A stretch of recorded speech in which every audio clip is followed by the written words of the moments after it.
50 years ago, I was a newspaper reporter. I was a fledgling newspaper reporter, trying to find my footing, working for a black publication in Newark called the Newark City Journal. Had about 2 reporters. And I was sent to, since I live in Jersey City, I was sent to cover King's appearance at Metropolitan AME Church. And I came to the church, got lucky, came early, got a seat, because at some point there was no getting in the building. I mean, people were all over the place. Across Bergen Avenue, there were at least 2,000 or 3,000 people out there. And I was sitting in the front row, and I saw King come out of the back way, you know, onto the podium. And he looked like he had the weight of the world on his shoulders as he was walking. It was amazing, the transformation, because as soon as he started to step out onto the stage, you could hear the women squealing. It sounded as if a rock star was on his way out.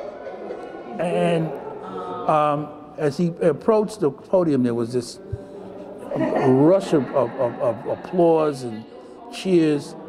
And but what I can't tell you is what he spoke about. I wrote about it for the Newark City Journal, but like, I got to tell you, reporters live a strange life.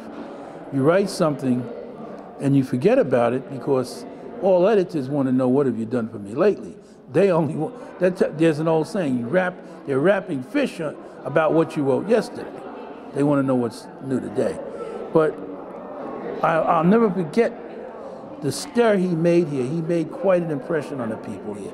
The energy that he projected seemed to go out with him. And you could feel it when you watch people walking away from Metropolitan. They were talking about it. There was a joyful sort of a ambiance in the crowd. And the next week, a week later, I went to work at the Newark City Journal, and I was told I was being fired. Me and the editor were having real difficulties.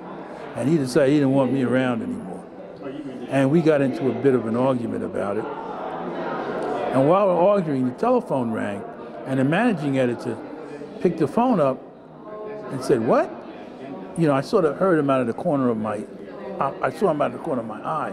He was very disturbed. And he put the phone down and said, "Dr. King has been shot."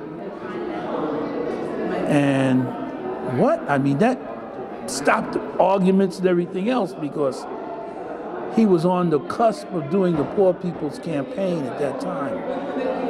And a few minutes later, the phone rang again, and it was the news that he was dead. It was on the AP wire. We had an AP ticket tape. It was on the wire. And all hell broke loose in America. I mean, there were riots all over the place. It's not what King would have wanted, but it's what happened. It's reaction in the black community.